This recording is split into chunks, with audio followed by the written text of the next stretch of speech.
রাখার জন্য অনুরোধ করছি ডাক্তার ডা. মোহাম্মদ সালাউদ্দিন বাবু ভাইকে। বিসমিল্লাহির রহমানির রহিম।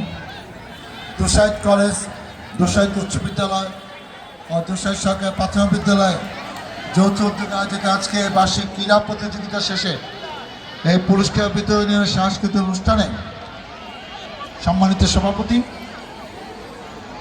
আজকে অনুষ্ঠানে সভাপতিত্ব করছেন এই স্কুলের অধ্যক্ষ মোহাম্মদ নাসির উদ্দিন, উপস্থিত বিশেষ অতিথিবৃন্দ, অভিভাবকবৃন্দ, এলাকাবাসী, শিক্ষকবৃন্দ, ছাত্রছাত্রীবৃন্দ, আসসালামু আলাইকুম। আমরা এবছর অনুষ্ঠানটা এইভাবে করেছি যে বার্ষিক ক্রীড়া প্রতিযোগিতার সবচেয়ে বড় অনুষ্ঠান একটি স্কুলে, একটি প্রতিষ্ঠানে, কিন্তু বিগত দিনগুলোতে সেখানে কোনো বিনোদন, আনন্দ অনেক কিছু হয় না। ছাত্রছাত্রীদের অনুষ্ঠান, শিক্ষকদের অনুষ্ঠান, শিক্ষকরা অনেকে বক্তৃতা দিতে পারে নাই, চেয়ারে বসতেও পারে নাই। কিন্তু এইটা পাবলিক স্কুল, এটা সরকার এখানে এমপিওভুক্ত হিসাবে শিক্ষকদের বেতন দিচ্ছে, কিন্তু মনে হচ্ছে একটা দলীয় স্কুলে পরিণত হয়েছে। তো এখন থেকে এগুলা হবে না। এটা নন পলিটিক্যাল অর্গানাইজেশন শিক্ষা প্রতিষ্ঠান, এটা নন পলিটিক্যালি পরিচালিত হবে এবং শিক্ষা প্রতিষ্ঠানে স্পোর্টস, সাংস্কৃতিক অনুষ্ঠানের সবচেয়ে বিনোদন, আনন্দ, মজা। আমরা ক্রীড়া প্রতিযোগিতা দেখবো, পুরস্কার প্রতিযোগিতা দেখবো, নাচ গান সবই দেখবো, এলাকাবাসীকে সাথে নিয়ে, অভিভাবকের সাথে নিয়ে।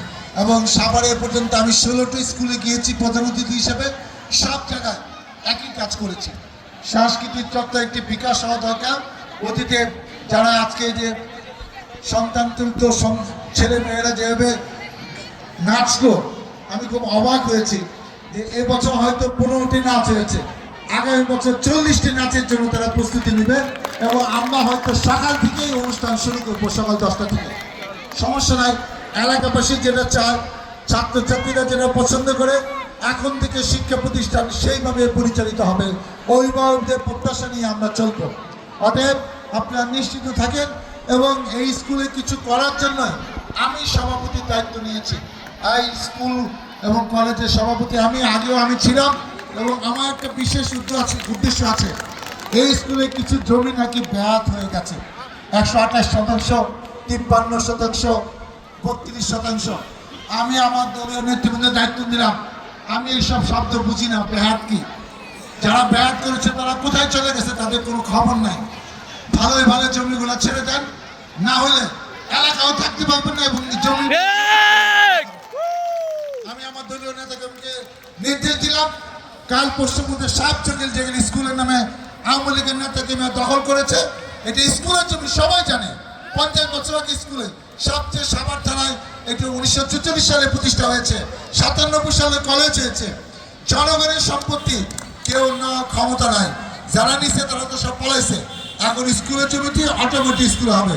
আপনি ভালো মানুষ হলেন, স্কুলের জমি থেকে কেউ তাকাবেন না। এই জমি কাল পরশু থেকে স্কুল পেয়ে যাবে। আমি ডাক্তার সালাউদ্দিন সবাইকে উদ্দেশ্যে বলে দিলাম, যদি ভালো থাকতে চান স্কুলের জমি ভুলে যান।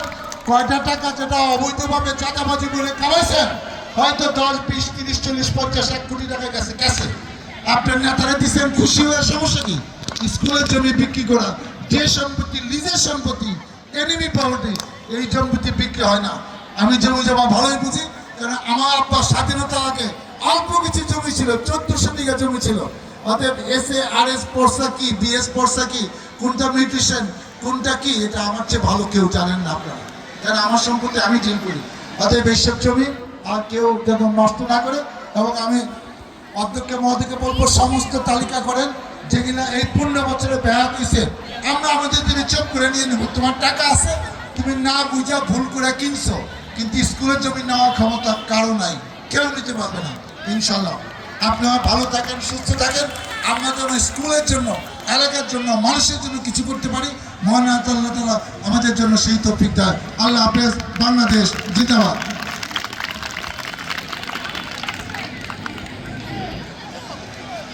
ম্যাডাম, নৃত্য।